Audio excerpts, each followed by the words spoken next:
नमस्कार दोस्तों, स्वागत है आपका।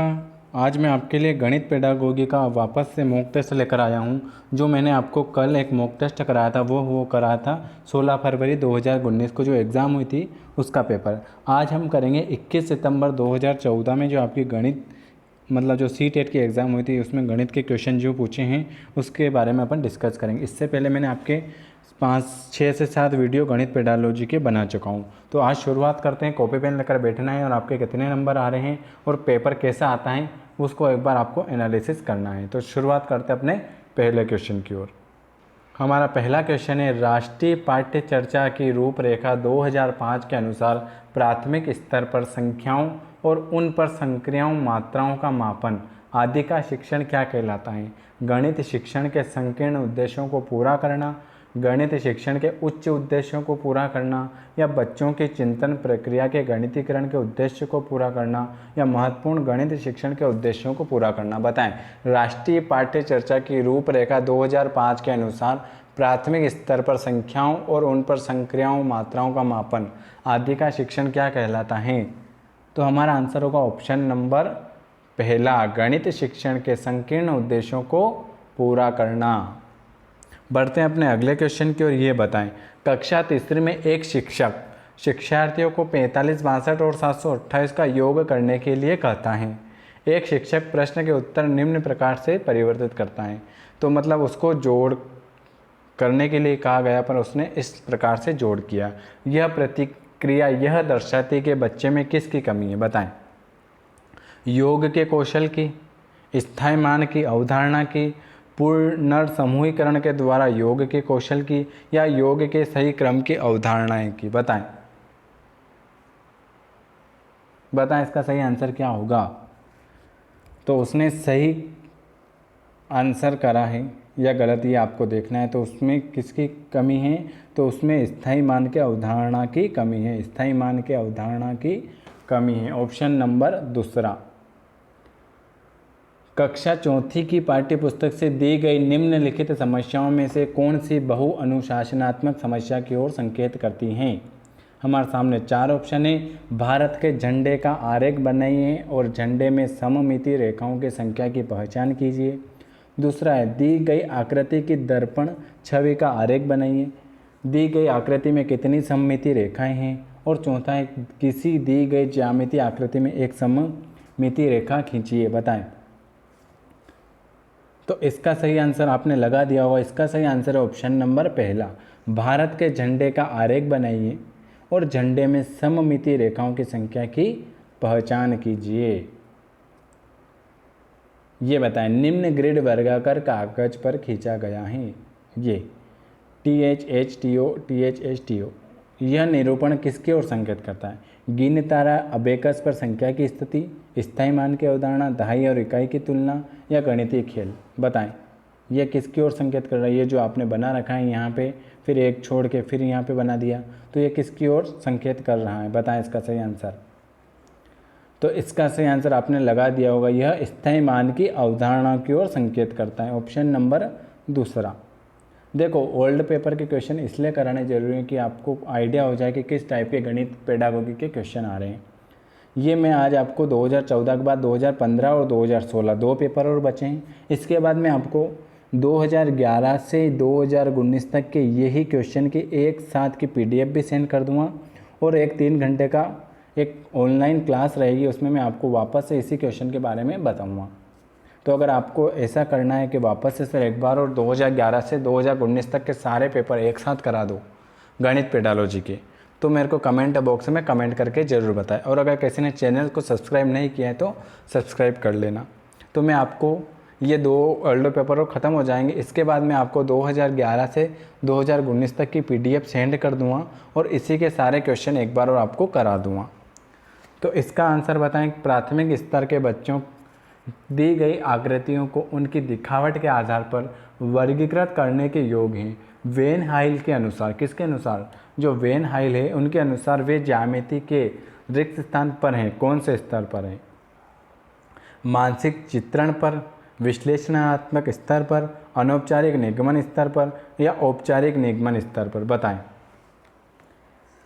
तो इसका सही आंसर होगा वह है मानसिक चित्रण स्तर पर। ऑप्शन नंबर पहला हमारा राइट आंसर होगा।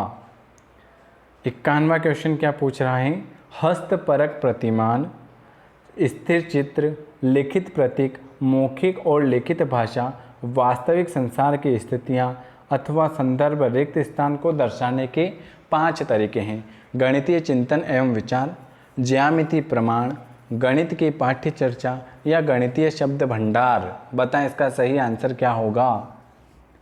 तो हस्तपरक प्रतिमान, स्थिर चित्र, लिखित प्रतीक, मौखिक और लिखित भाषा, वास्तविक संसार की स्थिति अथवा संदर्भ, गणित की पाठ्य चर्चा को दर्शाने के ये 5 तरीके हैं। कौन कौन से? स्थिर चित्र, लिखित प्रतीक, तीसरा है मौखिक और लिखित भाषा, चौथा है वास्तविक संसार की स्थितियाँ और संदर्भ। हस्तपरक ये है 5। आपसे पूछ ले कि अगला क्वेश्चन, भाग की अवधारणा पढ़ाने के बाद एक शिक्षक कक्ष में गणितीय दीवार का निर्माण करते हैं और शिक्षार्थियों को 48 घंटे में दिए गए कॉलमों में भाग संबंधी कोई तथ्य लिखने के लिए कहते हैं। तो उन्होंने क्या लिखा? अंकित 25/5 = 5, अंकुर 0/6 = 0, बबीता और बाबी, प्रज्ञा, ध्रुव, सोहन, हर्ष, राहुल, स्मिता, सुनील और तुषार।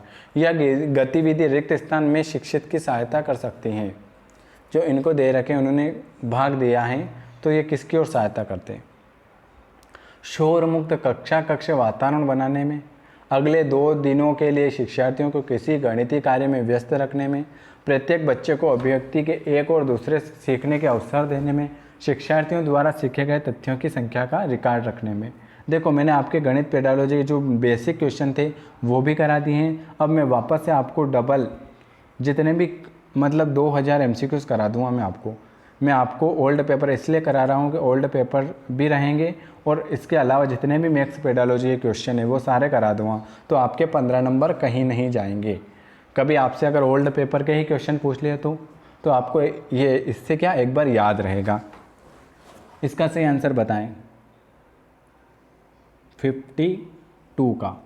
तो इसका आंसर होगा ऑप्शन नंबर पहला, शोर मुक्त कक्ष का वातावरण बनाने में। अगला क्वेश्चन है, शिक्षार्थियों के गणितीय निष्पादन अवरोधन के साथ संबंधित चाक्षुष स्मृति अवरोध का संभावित संकेतन है। गणित संबंधी तथ्यों के संधारण में अयोग्यता और समय बताने में कठिनाई, संख्या रेखा का प्रयोग करने में कठिनाई, एक क्रम में गणना करने में कठिनाई या छोटे परिचालकों के साथ व्यवहार करने में कठिनाई। बताएं इसका सही आंसर क्या होगा। आपने लगा दिया होगा। इसका सही आंसर है गणित संबंधी तथ्यों के संचारण में अयोग्यता और समय बताने में कठिनाई, ऑप्शन नंबर पहला।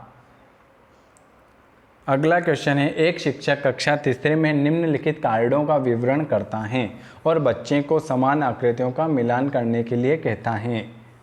ये जो कार्ड बना रखे हैं उसमें मिलान करने के लिए कहता है। तो इस खेल का क्या उद्देश्य है? कक्ष के वातावरण को व्यस्त और आनंददायक बनाना, विभिन्न अभिविन्यासों में समान आकृतियों की पहचान करने में बच्चों की मदद करना, आँख हाथ के संबंध को बढ़ाना या समानता और सर्वगत समानता की अवधारणा विकसित करना। बताएं इसका सही आंसर क्या होगा। तो इसका सही आंसर होगा ऑप्शन नंबर दूसरा, विभिन्न अभिविन्यासों में समान आकृतियों की पहचान करने में बच्चों की मदद करना। जियो बोर्ड किसके शिक्षण का एक प्रभावी साधन है? आधारभूत ज्यामितीय अवधारणा जैसे किरण, रेखाएं और कोण, ज्यामितीय आकृति और उनकी विशेषता, द्विमा और त्रिमा आकृतियों में अंतर करना और सममिति की अवधारणा। बताएं जियो बोर्ड किसके शिक्षण के लिए प्रभावी साधन है? तो जियो बोर्ड है ज्यामितीय आकृति और उनकी विशेषता बताने के लिए, ऑप्शन नंबर दूसरा। अगला क्वेश्चन बताएं 56वां, कक्ष में गणितीय भाषा में निपुणता को निम्नलिखित क्रम में समस्याओं को प्रदर्शित करने के द्वारा बढ़ाया जा सकता है। रोजमर्रा की भाषा, गणितीकरण स्थिति भाषा, गणितीय समस्या समाधान की भाषा या प्रतीकात्मक भाषा। दूसरा है प्रतीकात्मक भाषा, गणितीय समस्या समाधान की भाषा, गणितीकरण स्थिति भाषा या रोजमर्रा की भाषा। और तीसरा रोजमर्रा की भाषा, गणितीय समस्या, गणितीय स्थिति या प्रतीकात्मक। और चौथा, गणित की समस्या का समाधान, गणितीकरण की स्थिति, प्रतीकात्मक भाषा या रोजमर्रा की भाषा। बताएं, कक्ष में गणितीय भाषा में निपुणता को किस क्रम में समस्याओं को प्रदर्शित करने द्वारा बढ़ाया जा सकता है? तो ऑप्शन नंबर क्या होगा? ऑप्शन नंबर पहला होगा कि पहले तो रोजमर्रा की भाषा, उसके बाद गणितीकरण की स्थिति की भाषा, उसके बाद गणितीय समस्या समाधान की भाषा, और उसके बाद प्रतीकात्मक की भाषा। ऑप्शन नंबर पहला।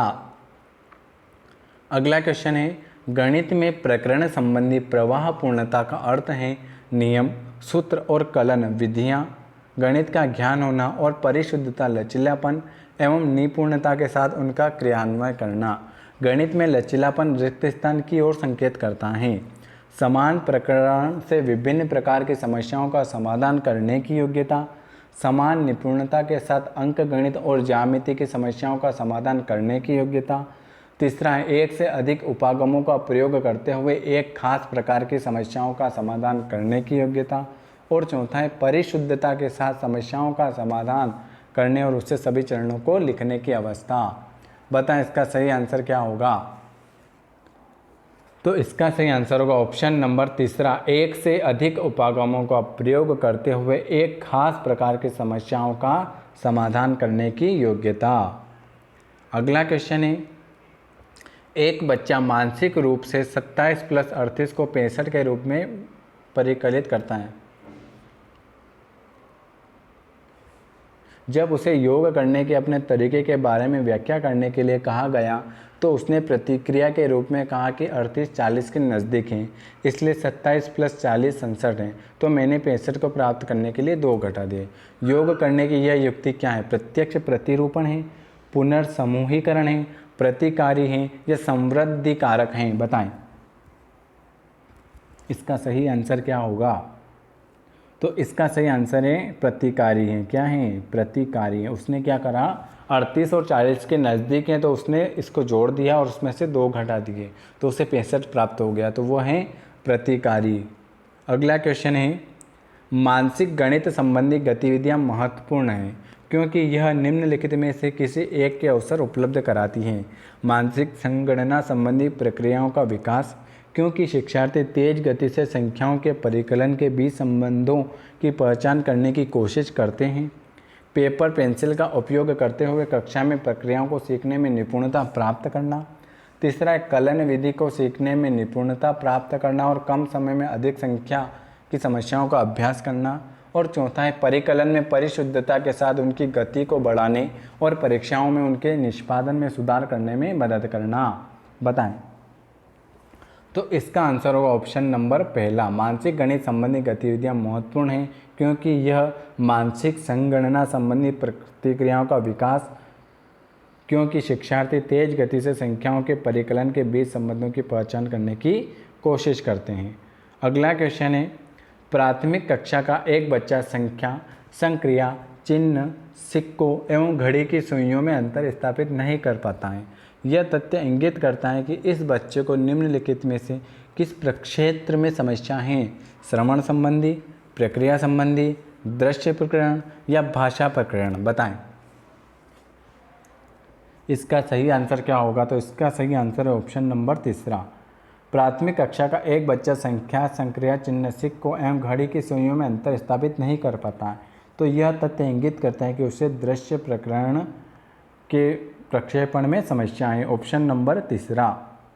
ये तो आपको विनोद सर ने भी पढ़ा दिया होगा, अंकित स्थायी मान तथा अंकित मान में अंतर। देखो ऐसे ही क्वेश्चन आ रहे हैं, 35 362 में 5 के स्थायी मान तथा अंकित मान का अंतर।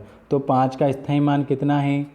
5 का स्थायी मान है 5000 और अंकित मान क्या होता है? अंकित मान होता है 5 का अंकित मान 5, अंकित मान ऐसा का ऐसा ही आता है। तो इसमें से आपको अंतर बताना है, अंतर बताना है। तो 5000 में से 5 गए तो 4995। ऑप्शन नंबर तीसरा हमारा सही होगा।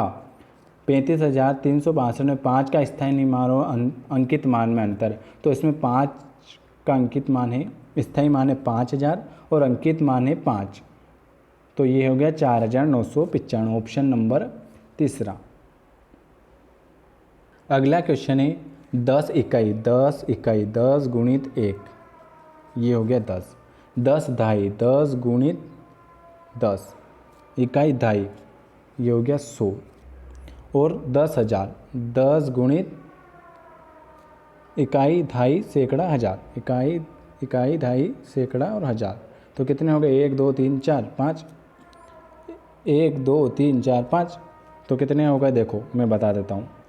ये 10,000, इकाई ढाई सैकड़ा हज़ार, इकाई ढाई सैकड़ा हज़ार 10,000, फिर 10 ढाई मतलब 10 ढाई मतलब 100, और 10 इकाई, तो 0 1 1 0 1, 10 110 कहाँ आ रहे हैं बताएं? 10 110 कहाँ आ रहे हैं?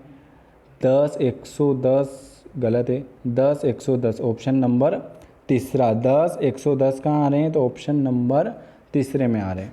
ये हमारा सही आंसर होगा। देखो कितना सरल क्वेश्चन आया है। 4 अंकों की सबसे बड़ी संख्या और 3 अंकों की सबसे छोटी संख्या का योगफल। तो 4 अंकों की सबसे बड़ी संख्या कितनी है? 4 अंक 9,999, ये हो गई 1 2 3 4, 4 अंकों की सबसे बड़ी संख्या। और 3 अंकों की सबसे छोटी संख्या, तो ये है 3 अंकों की सबसे छोटी संख्या 100।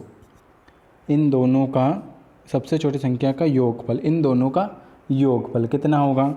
9,9,0,0,1 10099, 10099 कहाँ आ रहा है? 10099, ऑप्शन नंबर तीसरा हमारा सही आंसर होगा। ये आज मैंने आपको कुछ गणित के भी क्वेश्चन करा दिए। वीडियो कैसा लगा कमेंट ज़रूर करें, और अगर किसी ने सब्सक्राइब नहीं किया है तो वो सब्सक्राइब कर लेना। वीडियो देखने के लिए आप सभी का धन्यवाद।